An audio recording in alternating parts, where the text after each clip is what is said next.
Tere!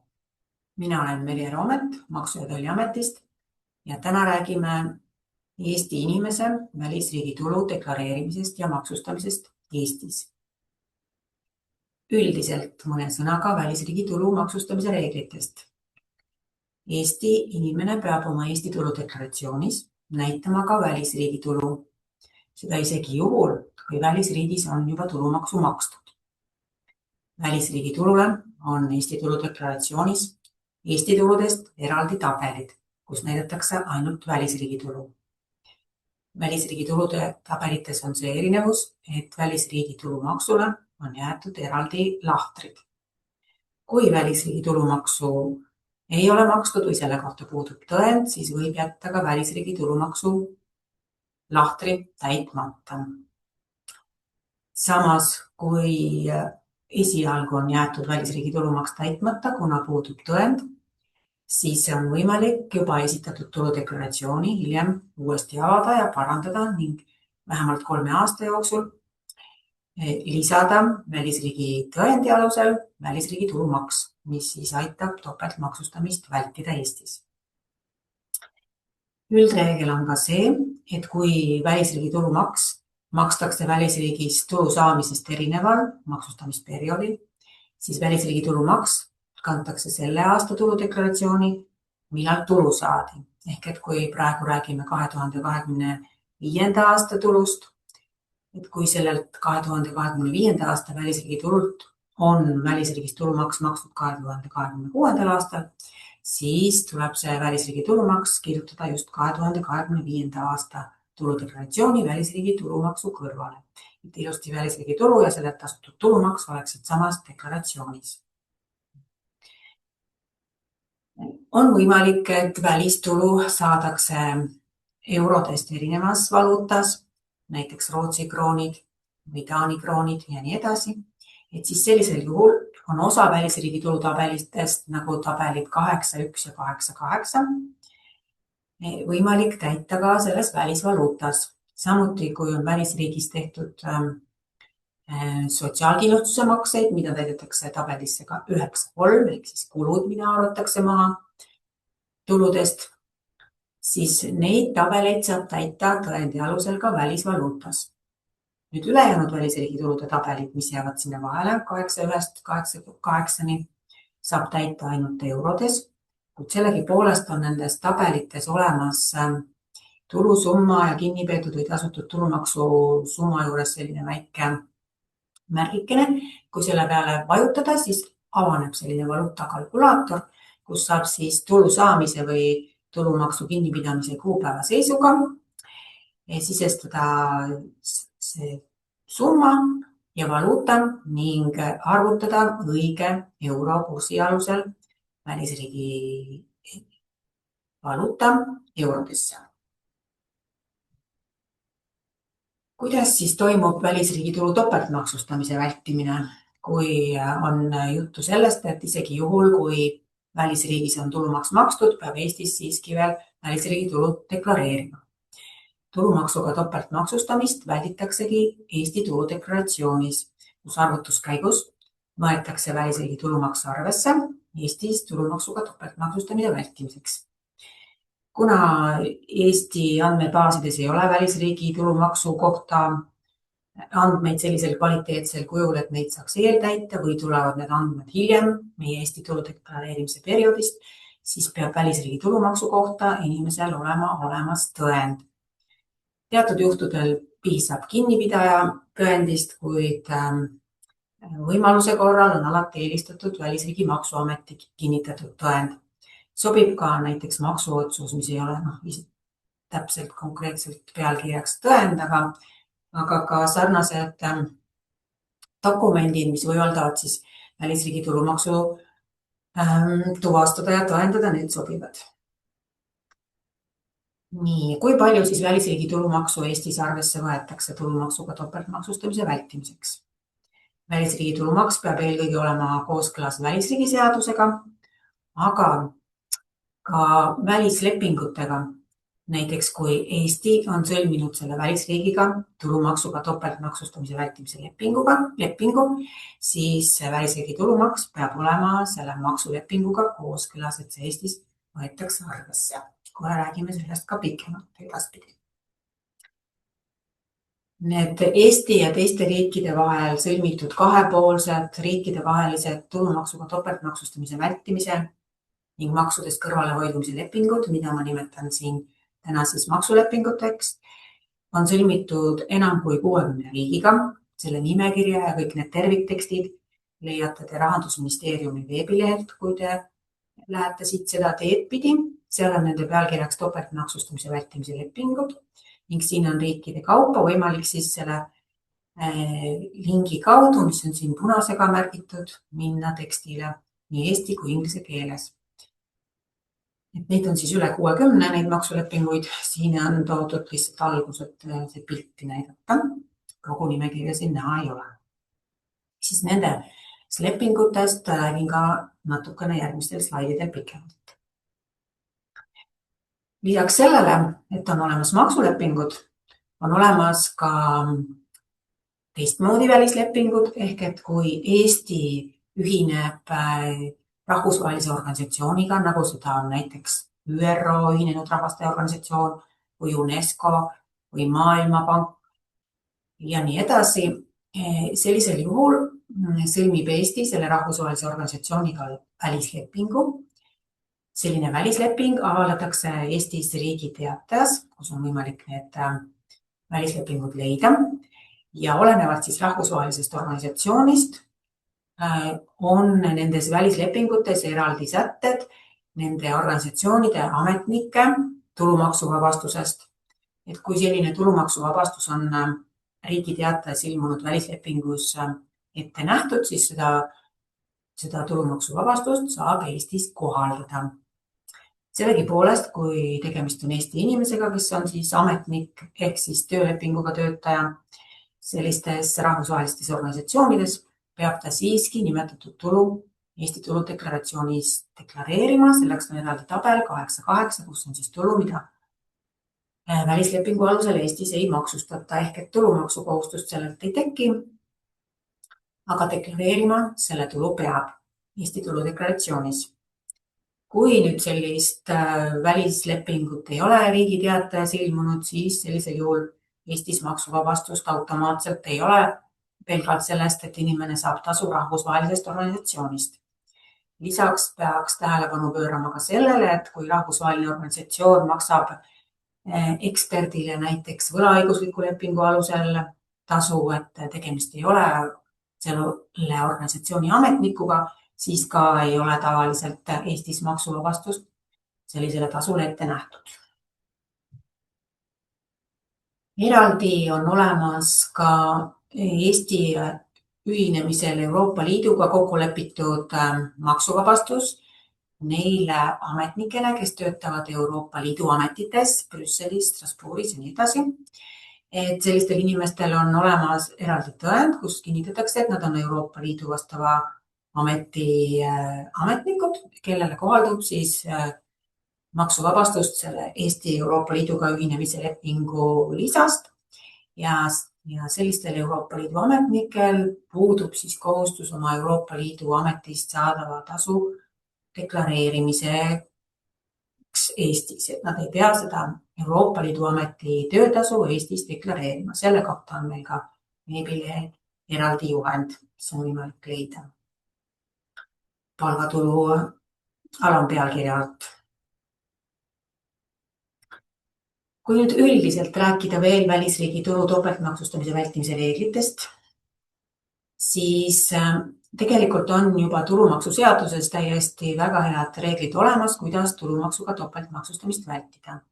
Olenevalt siis tululiigist ja tingimustest kohaldub siis välisriigi tulule kas vabastusmeetod, ehk et välisriigi tulu Eestis ei maksustata, või siis on olenevalt tululiigist ja tingimustest võimalik välisriigi tulumaksu maha arvata Eestis tasumisele kuuluvast tulumaksust. Kui välisriigi tulumaks ületab Eesti maksumäära, siis seda vahet Eestis ei tagastata. Kui nüüd tulevad mängu maksulepingud, et praegu me rääkisime lihtsalt tulumaksuseaduse sätetest, et kui me võtame arvesse ka Eesti ja välisriigi vahel sõlmitud tulumaksuga topeltmaksustamise vältimise lepingut, siis maksuleping võib omakorda piirata seda, kui palju Eesti inimese tulu välisriik maksustada võib ja sellisel juhul võetakse Eestis arvesse vaid see tulumaks, mis oli kooskõlas maksulepinguga. Sellest ka mõned näited järgnevatel slaididel üsna pea. Kõigepealt siis tavaline väga lihtne lihtsustatud näide arvutuskäigust, kuidas siis välisriigi tulumaks mõjutab Eesti maksukohustust ja olenevalt sellest, kas siis Eestis on vabastusmeetod või siis mahaarvamise meetod. Et lihtsuse huvides olgu välisriigi tulu 100, millest on siis välisriigis tulumaksu näiteks võetud 15. Et siis kuidas Eestis tulumaks arvutatakse? Kui on tegemist sellise tululiigiga, mille puhul on vabastusmeetod Eestis, siis Eestis üldse täiendavat tulumaksu juurde ei tule, jääbki see 15%, mis välisriigis oli, inimesele lõplikuks maksukohustuseks. Deklareerima siiski selle tulu peab. Kuid kui on tegemist mahaarvamise meetodiga, siis võetakse sellelt 100 eurolt arvutatakse kõigepealt Eesti tulumaks 22%. Seejärel lahutatakse välisriigi tulumaks, mis antud konkreetsel näitel oleks 15 ning Eestis peab inimene siis juurde maksma 7. Seega kokkuvõttes jääb tema maksukoormus 15 + 7, mis on täiesti tavaline Eesti inimese tulumaksumäär, nagu ta oleks saanud selle Eesti tuluna. Muidugi juhul, kui oleks see välisriigi tulumaks olnud näiteks siin 35, siis sellisel juhul Eestis tulumaksu juurde tasuda ei tule, sellepärast et 35 on rohkem kui 22 ja tulumaksu kohustus on seega täidetud, kuid siis Eestis ka seda vahet ei tagastata, et jääbki siis inimese lõplikuks maksukoormuseks see 35. Kuna välisriigis oli nii kõrge tulumaksumäär ja on mahaarvamise meetod. Niisiis tulumaksu võib Eestis siis välisriigi tulumaksu arvesse võtta mitte rohkem kui Eesti määras, mis on siis praegu 2025. aastal oli 22% ja 2026. aastal samuti on 22%. Aga lisaks sellele on tuludeklaratsiooni arvutuskäigus ka eraldi reeglid maksulepingute piirangute korral. Nimelt võib maksuleping piirata, millises ulatuses Eesti inimese välisriigi tulu välisriigis maksustada võib. Seal on ka olenevalt tululiigist erinevad reeglid, et kas on siis piirmäär välisriigi tulumaksule, näiteks, et Eesti residendi intresse ei tohi maksustada välisriigis rohkem kui 10%, kui on rohkem, siis see on vastuolus maksulepinguga, inimene peab saama selle 10% ületava osa välisriigist tagasi. Või siis on ikkagi olenevalt tululiigist võimalik saada välisriigi tulule Eestis maksuvabastus või maksuvabastus välisriigis, et maksulepingus on kokku lepitud, et Eesti inimese tulu maksustatakse ainult Eestis. Seega, kui seal välisriigis on tulumaksu võetud, on see maksulepinguga vastuolus, inimene peab saama välisriigi tulumaksu tagasi ja täitma oma maksukohustuse Eestis. Sellest veel mõned näited ka üsna pea. Need olid nüüd üldised reeglid välisriigi tulu maksustamisel. Edasi räägime näidetest. Mõned näited siis, mis aitavad paremini mõista välisriigi tulu deklareerimise ja maksustamise kohustust Eestis. Eesti inimene on saanud oktoobris 2025 dividendi Leedu äriühingult. Nüüd on siis 2025. aasta tulu deklareerimise aeg käes. Inimene teab, et tal on olemas tõend, et Leedu dividendilt on Leedu seaduse alusel kinni peetud tulumaks 15%. Tekibki küsimus, kas inimene peab Eestis tulumaksu juurde maksma? Kas ta peab üldse selle tulu deklareerima ja kui peab, siis millises tabelis?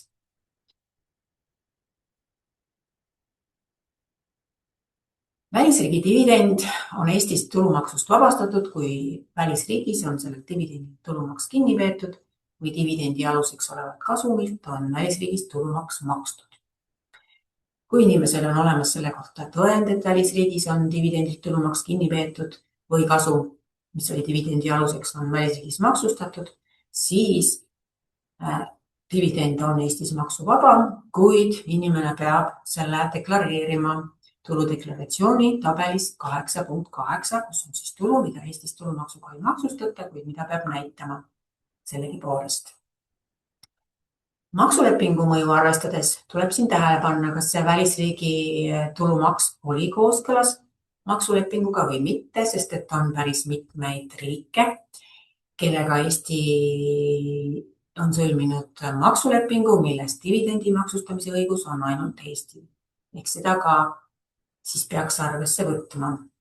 Kui dividendilt tulumaksu kinni pidada välisriigis ei tohtinud, siis sellegipoolest jääb inimesele võimalus kontrollida, kas dividendi aluseks olev kasum oli välisriigis tuluga maksustatud ja kui see tingimus on täidetud, siis saab ikkagi selle dividendi kirjutada tabelisse 8.8. Seega meie esimese näite vastus on, et kui välisriigi tulumaksu tõend on olemas, siis Eestis tulumaksu maksma ei pea. Leedu dividendilt 15% on kooskõlas Eesti ja Leedu vahel sõlmitud maksulepinguga. Seega jääb vaid inimesele kohustus deklareerida see Leedu dividend tuludeklaratsiooni tabelis 8.8.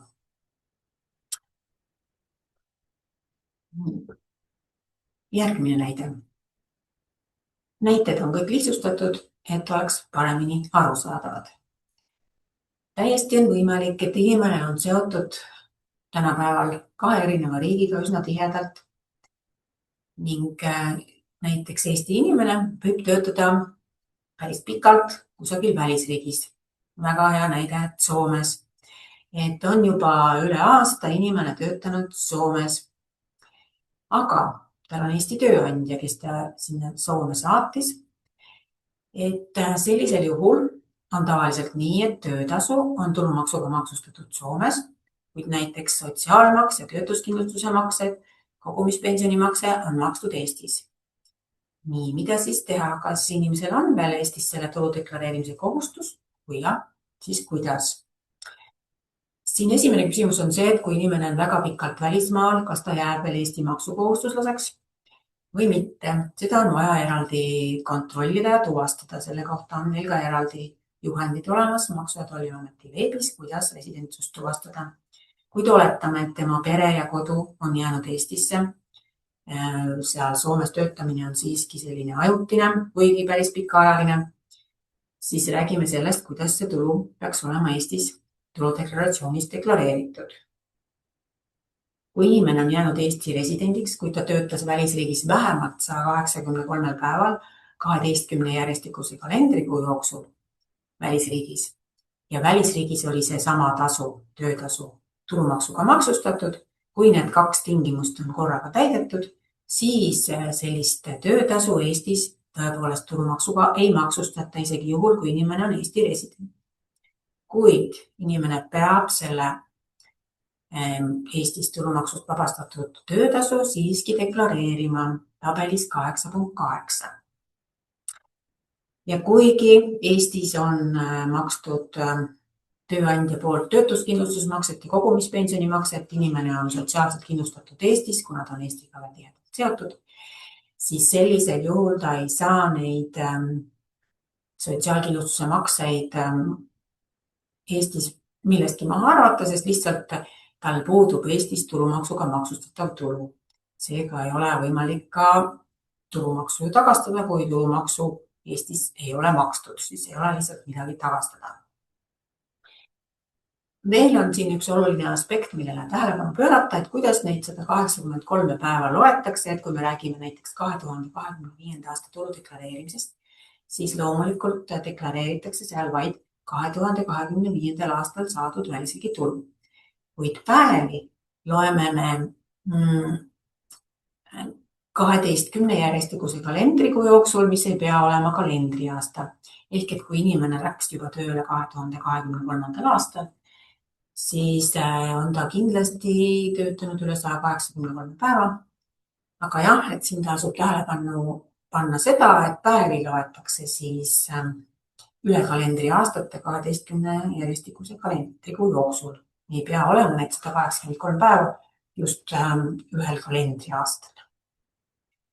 Ja siis vastuseks meie näitele 2, et kaldkirjas on siin see meie näide, mis oli seal eelmisel slaidil, et kui on olemas see tõend, et välisriigis on tasu maksustatud ning inimene viibis üle 183 päeva välisriigis, siis Eesti inimene peab deklareerima selle tasu tabelis 8.8 ning sotsiaalkindlustuse makse maha arvata ei saa Eestis tabelis kusagil. Kui nüüd natukene muuta selle näite 2 andmeid ja oletada, et ikkagi on siin tekkinud mingi segadus, et Eesti tööandja esialgselt pidas tulumaksu kinni Eestis ja alles hiljem selgus, et töötaja jäi siiski välisriiki nii kauaks, et tekkis tulumaksukohustus välisriigis, siis kuidas sellisel juhul toimida ja välisriigi tulu topeltmaksustamist vältida? Seda saab teha siis inimese tuludeklaratsioonis, kuid siiski ei ole võimalik inimesel teha seda sisenedes meie e-teenindusse ja seal muuta midagi, vaid inimene peab e-teenindusest tuludeklaratsiooni välja printima, välja trükkima, parandama sealt omakäeliselt ära. Selle Eesti tulutabelist 5.1 tõmbab maha selle tulusuuruse, kirjutab siin, vähendab seda välisriigis maksustatud tulu võrra ning selle välisriigis maksustatud tulu kirjutab välisriigi tulutabelisse olenevalt sellest, kui kaua ta välisriigis viibis, kas siis tabelisse 8.8 või siis, kui ta viibis välisriigis vähem kui 183 päeval, aga välisriigis oli tulu maksustatud, siis ta kirjutab tabelisse 8.1 selle välisriigi tulumaksu. Ja kui siis välisriigi tulu on juba Eestis tulumaksuga maksustatav, isegi juhul, kui midagi oli seal välisriigis makstud ja maksab Eestis juurde vaid vahe, siis tabelisse 8.1 kirjutatud tulu puhul saab ka sotsiaalmaksu maha arvata, kui oli välisriigi sotsiaalmaks, siis see on tabelis 9.3, aga kui oli Eestis kinni peetud töötuskindlustusmakse ja kogumispensionimakse, siis need on tabelis 9.2. Nii, järgmine näide. Eesti inimene töötas välisriigis vähem kui 183 päeva. Tal on Soome tööandja ja tulu on tulumaksuga maksustatud Soomes. Seda me juba täna oleme rääkinud, et kuigi tulumaks on välisriigis makstud, Eestis deklareerimise kohustus jääb. Kuid kuidas seda siis täpsemalt teha?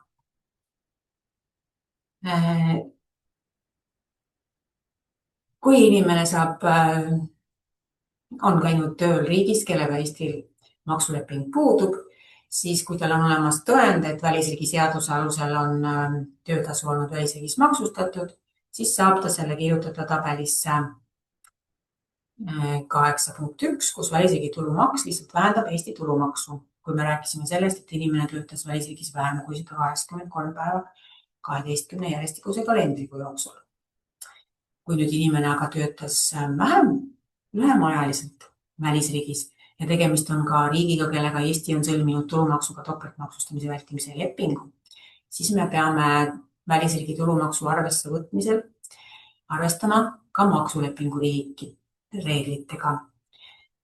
Nimelt võib välisriik, kellega Eesti on sõlminud maksulepingu, maksustada Eesti residendi töötasu ainult teatud tingimustel. Kõigepealt kindlasti peab see Eesti inimene olema töötanud viibides välisriigis, et välisriigis saaks maksustada Eesti residendi tulu töötasu. Aga sellest veel ei piisa, kui on maksuleping.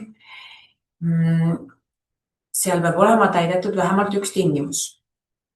Kas siis inimene, kes töötas lühiajaliselt välisriigis, töötas välisriigi tööandja heaks, nagu meie näite puhul oli, Soome tööandja oli, siis on Soomel õigus maksulepingu järgi töötasu maksustada ja me võtame selle Soome tulumaksu arvesse. Või kui ei olnud siis just Soome äriühing, võib-olla oli Eesti äriühingu püsiv tegevuskoht Soomes, sellisel juhul samuti võtame välisriigi tulumaksu arvesse.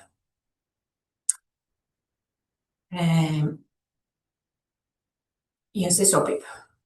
kui nüüd Eesti inimene käis seal välisriigis, oli paar päeva Soomes, tal on Eesti tööandja, Soomes ei ole tööandjal püsivat tegevuskohta, sellisel juhul Soome ei tohiks Eesti inimese töötasu maksustada ning kogu maksukoormus jääb Eestisse.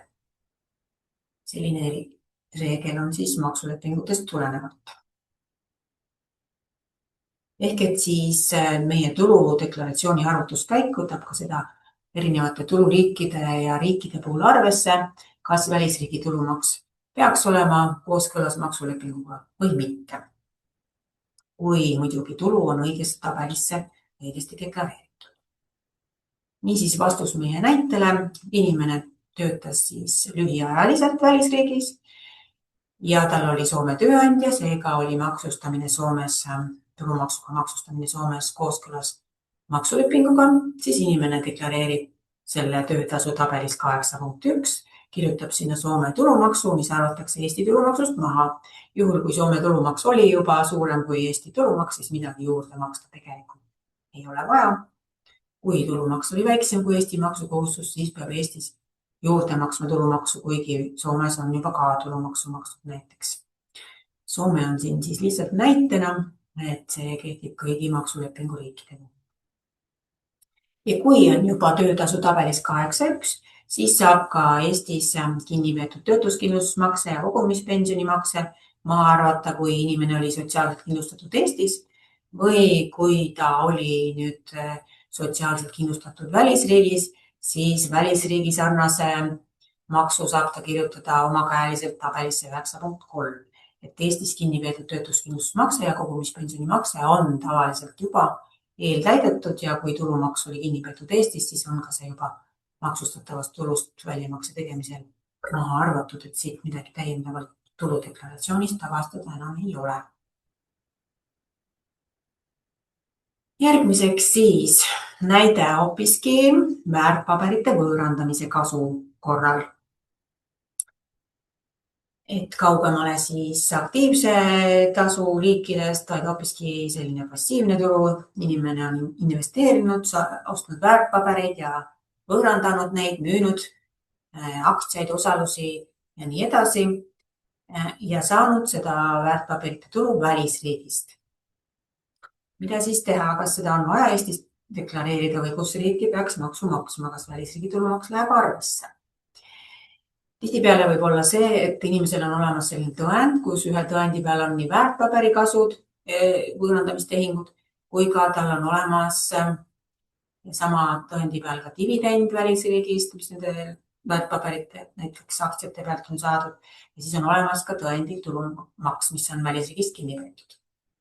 Ja küsimus siis ongi, et kas selline välisriigi tulumaks läheb arvesse ja mida sellisel puhul teha. Üldiselt Eesti inimene peab oma väärtpaberitulu deklareerima Eestis. Kui väärtpaberitulu on saadud riigist, kellega Eesti on sõlminud maksulepingu, siis sellisel juhul on tulumaksuga maksustamise õigus ainult Eestis. Välisriik ei tohiks Eesti residendi väärtpaberitulu üldsegi maksustada, kui me räägime väärtpaberite võõrandamise kasust.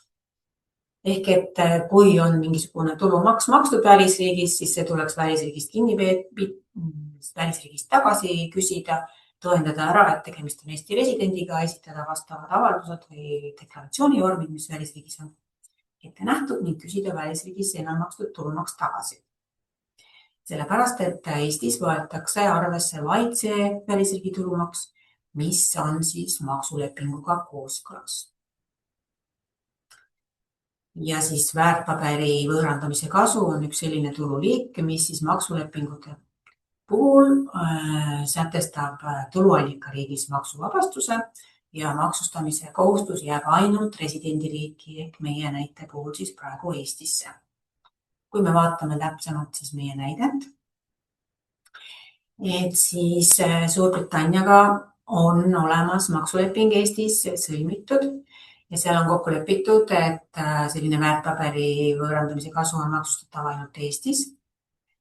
See tähendab ka, et kahju arvutatakse Eesti reeglite järgi, samuti saab Eesti reeglite järgi kasutada vajadusel kõiki neid reegleid, mis on Eestis väärtpaberi võõrandamise kasule ette nähtud ja kahjule, aga siis väärtpaberi võõrandamise kasu puhul välisriigi tulumaks arvesse ei lähe, Suurbritannia tulumaks arvesse ei lähe. Siis kui meil on tegemist, kuna meil oli tõendi peal ka olemas siis dividend ja dividendil kinni peetud tulumaks, siis tulebki tähele panna, et see tulumaks läheks õigesse kohta, mitte ei täidetaks seda väärtpaberi võõrandamise kasu juurde seda välisriigi tulumaksu, vaid kui see on kinni peetud ikkagi dividendilt see tulumaks, siis see hoopiski vabastab dividendi Eestis tulumaksust ja saab selle kirjutada tabelisse 8.8. Et tuleb tähele panna, millelt see välisriigi tulumaks täpsemalt makstud on, et seda õigesti Eestis arvesse. Aga jah, väärtpaberi võõrandamise kasu maksustatakse siis Eestis. Kui me räägime teenuse osutamisest, et võib ka Eesti inimene ju osutada teenust, nagu praegu on päris levinud ja oluliselt lihtsamaks muutunud välisriigi teenuse osutamine tänu veebilehtedele, mis aitavad leida kliente välisriikidest, aga ka muudel viisidel on siiski inimestel võimalik nii, et nad saavad enda osutatud teenustelt tulu teenuse tasu välisriigist, siis võib samuti tekkida küsimus, kuidas seda deklareerida Eestis ja kas just nimelt täna räägime sellest, kuidas siis see välisriigi tulumaks siin arvesse läheb. Antud konkreetsel näitel oletame, et inimesel on isegi olemas tõend selle kohta, et välisriigis on teenustasult tulumaks kinni peetud. Siin juures tuleb jällegi vaadata seda, kas see välisriigi tulumaks oli kooskõlas Eesti ja välisriigi vahel sõlmitud maksulepinguga, et see Eestis üldse arvesse läheks. Selleks, et kuna Eesti ja Läti vahel on sõlmitud maksuleping, siis tuleb kõigepealt tuvastada, kas Eesti inimene, kes osutas teenust, viibis üldse teenust osutades Lätis ja kas ta viibis seal vähemalt 183 päeval, mis annaks Lätile õiguse seda teenustasu Lätis maksustada. Kui see oli nii, siis ja see ettevõtlustulu oli maksustatud, mida meil tõend ka näitas, siis sellisel juhul on Eestis oma tulumaksuseaduses säte, et ettevõtlustulu puhul, kui välisriigis tekib selline kindel asukoht, kui inimene viibis välisriigis vähemalt 183 päeval ja selle kindla asukoha kaudu teenis Lätis tulu, siis on Eestis selline välisriigi tulu üldsegi tulumaksust vabastatud. Ja kui on tegemist ettevõtlusega inimesel, siis ta täidab Eestis ettevõtlusvormi E välisriigi tulu tabelis sellise rea, kus on ette nähtud siis Eestis vabastusmeetod ning Eestis täiendavalt tulumaksu juurde maksma ei pea. Kui aga seda teenust osutas Eesti inimene hoopiski viibides Eestis või ta viibis Eestis väga lühiajaliselt, et seal ei tekkinud sellist kindlat asukohta, siis tegelikult Läti tulumaks Eestis üldsegi arvesse ei lähe. Inimene peab minema küsima selle Läti tulumaksu tagasi Läti maksuametist, ilmselt tõendama, et ta on Eesti resident ja täitma seal vastavad vormid. Ning sellisel juhul maksabki tulumaksu sellelt teenuselt ainult Eestis. Ja kui on tegemist siis Euroopa majanduspiirkonna lepinguriigis registreeritud füüsilisest isikust ettevõtjaga, siis ta saab ka ettevõtlustulust maha arvata ettevõtlusega seotud dokumentaalselt tõendatud kulud. Kui nüüd inimene muidugi kasutab ettevõtluskontot Eestis, siis on küll see probleem, et ettevõtluskonto puhul ei saa mitte mingil juhul välisriigi tulumaksu arvesse võtta, see ettevõtluskontolt võetav maks on lõplik maks, siin ei lähe välisriigi tulumaks arvesse ega saa ka enam täiendavalt dokumentaalselt tõendatud kulusid maha arvata. Järgmine näide, et Eesti inimene on registreeritud kuskil kolmandas riigis, mis ei ole siis Euroopa majanduspiirkonna liikmesriik, näiteks Moldovas, füüsilisest isikust ettevõtjana, kuid elab ja tegutseb ainult Eestis. Ja ta on maksnud Moldovas tulumaksu, kuigi seal puudub kindel asukoht või püsiv tegevuskoht. Kuidas deklareerida Eestis? Ja siin on mingi mul viga ka, et kas siis Moldova tulumaksu on õigus Eestis arvesse võtta. Kui Eesti resident tegutseb ainult Eestis, siis ei ole Eesti ja Moldova vahel sõlmitud maksulepinguga kooskõlas see, et Eesti inimene peaks tulumaksu Moldovas maksma, isegi kui ta on seal registreeritud füüsilisest isikust ettevõtjana. Pigem tekib küsimus sellest, et kui ta Eestis tegutseb, siis ta peab valima Eestis endale sobiva ettevõtlusvormi ja siin selle registreerima, et see kolmandas riigis registreering ei anna talle siin Eestis õigusi kulusid maha arvata ega õigust ka välisriigi tulumaksu Eestis maha arvata. Moldova maksulepinguga on kooskõlas vaid selline Moldova tulumaks, mis on saadud siis seal Moldovas kindla asukoha kaudu tegutsemisest. Ja sellisel juhul jällegi kohaldub Eestis maksuvabastus, kui oli Moldovas kindel asukoht, ehk et see Eesti resident viibis näiteks seal Moldovas 183 päeva, tegutses ettevõtlusega seal ja tulu oli Moldovas maksustatud, siis on jällegi Eestis maksuvabastus, mis tuleb siiski deklareerida kas vormi E välisriigi tulutabelis või siis vastavalt ettevõtlusvormile kusagil mujal deklaratsioonis. Järgmine näide on välisriigist saadud intresside puhul. Nüüd on siin väga suur erinevus, kas inimene sai välisriigist intresse või sai dividende. Nagu me rääkisime, siis kui dividend on välisriigist tulumaksust ka maksustatud, kohaldub Eestis maksuvabastus. Intresside puhul on teistmoodi. Isegi juhul, kui tulumaks on välisriigist kinni peetud, tuleb see Eestis igal juhul deklareerida ja olenevalt siis välisriigi määrast ka Eestis tulumaksu juurde maksta. Nüüd siin sellisel näitel paistab, nagu oleks kinni peetud juba piisavalt palju, 35%, et Eestis nagu ei oleks midagi juurde maksta.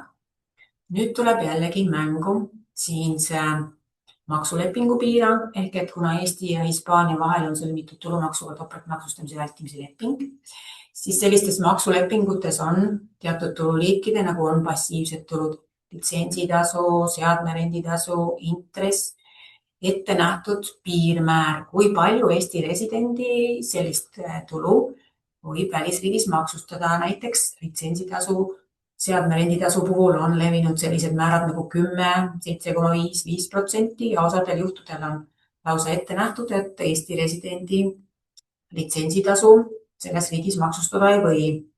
Päris pikk nimekiri on sellistest riikidest, kus litsentsitasu maksustamine on jäetud ainult Eesti õiguseks, et kohaldub ainult siis Eesti seadus. Aga intressi puhul on üsna levinud siis maksulepingu riikide puhul, no iga riigi puhul tuleb kindlasti vaadata eraldi, mis seal maksulepingus on kokku lepitud, kuid tavaline on, et see on 10% ja seda võtab meie Eesti tuludeklaratsioon ka arvutuskäigus arvesse. Et kui Hispaania tulumaks, kui kirjutatakse tabelisse 8.1, 35%, siis meie Eesti tuludeklaratsioon võtab arvesse vaid selle, mis on kooskõlas maksulepinguga ehk 10% ja mitte rohkem.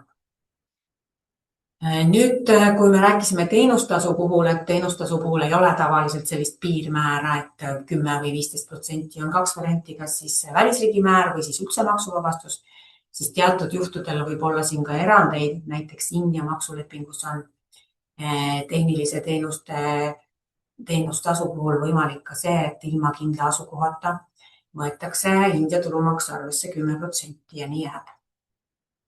See on lihtsalt erand siis.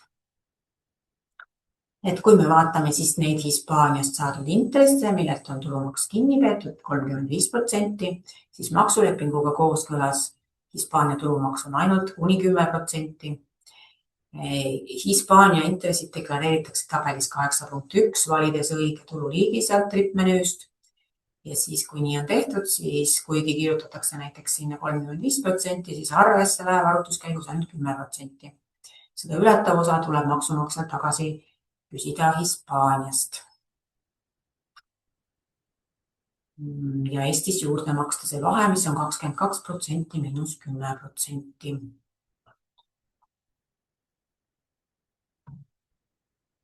Nii, praeguseks on meil näited lõppenud, kuid räägime üldiselt veel pensionist.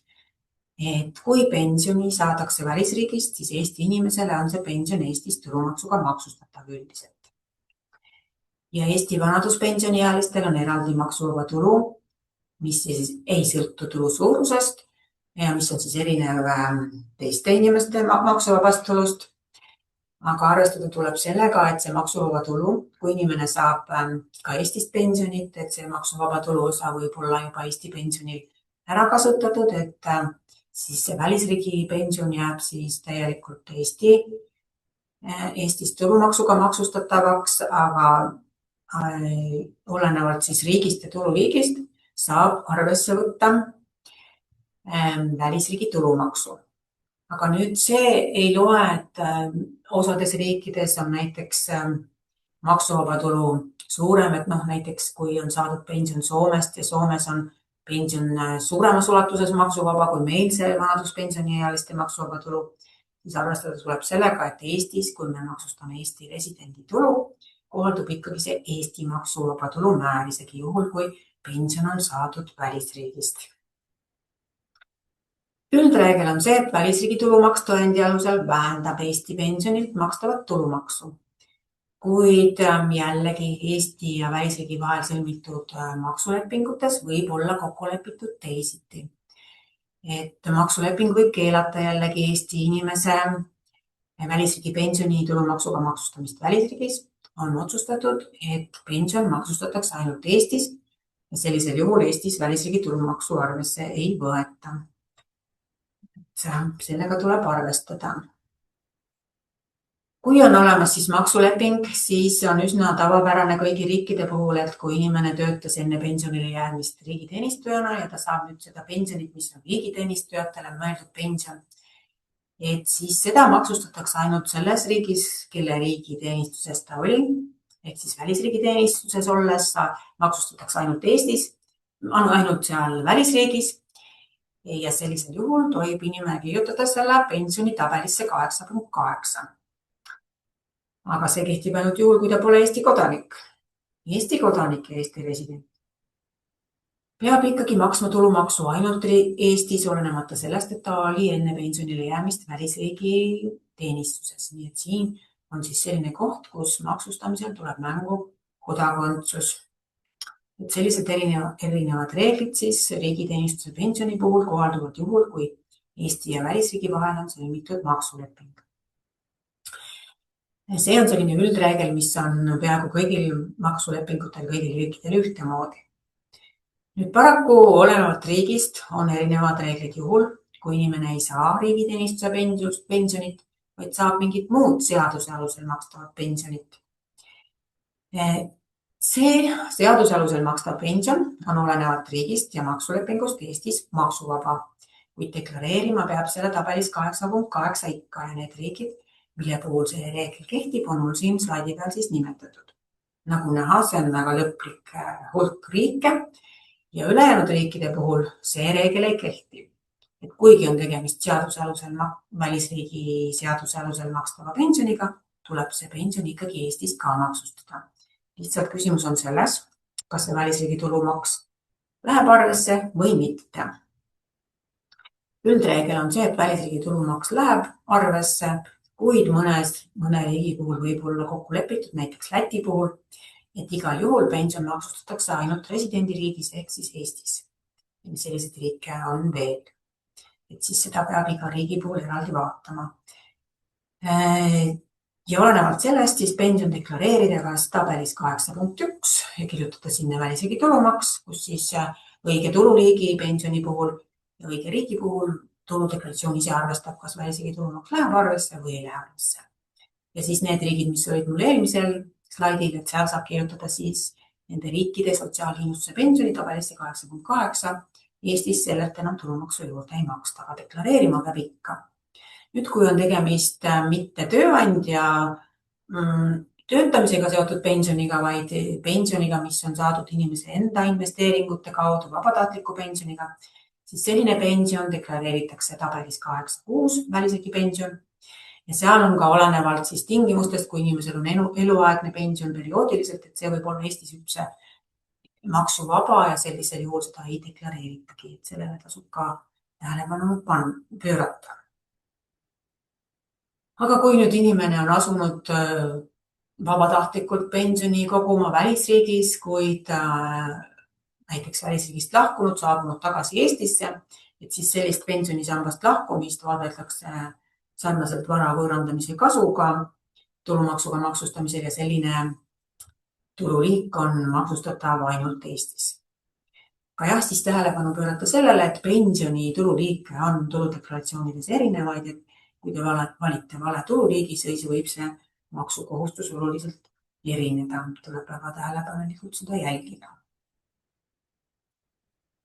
Nii, need olid siis mõned näited, mis aitaksid aru saada sellest üldisest põhimõttest, kuidas välisriigi tulu deklareerimine ja maksustamine Eestis käib ning kuidas võetakse arvesse välisriigi tulumaksu ja millistel tingimustel. Nüüd mõne sõnaga siis üle kordamiseks, et kui ikkagi välisriigis on tulumaksu makstud rohkem, kui Eesti ja maksulepingu riigiga on kokku lepitud, ehk et maksulepingus ette nähtust enam, siis Eesti maksuamet ei vahenda siin seda välisriigist tulumaksu tagasiküsimist, et maksumaksja peab ise pöörduma välisriigi maksuhalduri poole, tegema seal ette nähtud protseduurid, kas esitama avalduse, deklaratsiooni, residentsustõendi ja küsima sealt seda maksulepingust ette nähtust enam makstud tulumaksu tagasi. Kui nüüd siis, kui kõik vastavad protseduurid, mis seal on ette nähtud, on täidetud ja ikkagi keeldutakse maksulepingu õigest kohaldamisest, siis on inimesel õigus pöörduda oma residendiriigi maksuameti poole abi saamiseks, et maksulepingut mõlemas riigis õigesti kohaldatakse. Sellisel juhul saab teha taotluse Eesti Maksu- ja Toiduametile, et välisriik kohaldaks maksulepingut Eesti residendile õigesti ja näiteks tagastaks enam makstud tulumaksu. Sest et ka Eestis võetakse tuludeklaratsioonis arvesse vaid see tulumaks, mis oli kooskõlas Eesti ja välisriigi vahel sõlmitud maksulepinguga. Et siin võib olla, et isegi tõend on olemas ja siis Eestis tulumaksu välisriigi oma arvesse ei võtta. Kokkuvõte siis, et Eesti inimene, kes on Eesti maksuresident, peab siis Eestis tuludeklaratsioonis näitama ka välisriigi tulu, olenemata tululiigist. Maksuvabastused kohalduvad Eesti reeglite järgi, mitte välisriigi maksuvabastuse reeglite järgi. Välisriigi tulumaksu kohta peab olemas olema tõend. Vahel piisab kinnipidaja või väljamaksja tõendist, kuid kahtluse korral võidakse küsida ka täiendavat tõendeid, näiteks välisriigi maksuameti kinnitust, et välisriigi tulumaks oli ikkagi makstud ja sellega on kõik korras, et see siis vähendaks Eesti tulumaksu. Kui Eesti ja välisriigi vahel on sõlmitud tulumaksuga topeltmaksustamise vältimise leping, siis need piiravad Eesti residendi välisriigi tulu maksustamise kohustust välisriigis. Et on võib-olla kokku lepitud, et Eesti resident maksab tulumaksu ainult Eestis ja sellisel juhul välisriigi tulumaks Eestis arvesse ei lähe. Ja lihtsalt ei piisa sellest, kui Eesti ja välisriigi vahel on sõlmitud maksuleping, et see ei tähenda automaatselt, et Eesti inimesel oleks selle riigi välistulude Eesti maksuvabastus, et täiesti kõigi tululiikide kaupa on eraldi olemas reeglid, nagu me rääkisime, dividendil on omad reeglid, intressil on omad reeglid, töötasudel on olenevalt välisriigis viibimise ajast omad reeglid, kuidas välisriigi tulumaks arvesse võetakse, et näiteks ei piisa ka sellest, et me arvame, et kui kinnisasi asus välisriigis ja välisriigis oli tulumaks makstud, et see oleks Eestis tulumaksust automaatselt vabastatud. Nii ei ole. Eestis on vaja ikkagi see kinnisasja võõrandamise kasu ära deklareerida ning välisriigi tulumaksu saab siin Eestis tuludeklaratsioonis arvesse võtta, mis siis vähendab Eesti tulumaksu, aga mingit sellist üleüldist maksuvabastust välisriigi tulule ei ole olemas. Topeltmaksustamise vältimine toimub Eesti tuludeklaratsioonis. Seekord tänan tähelepanu eest.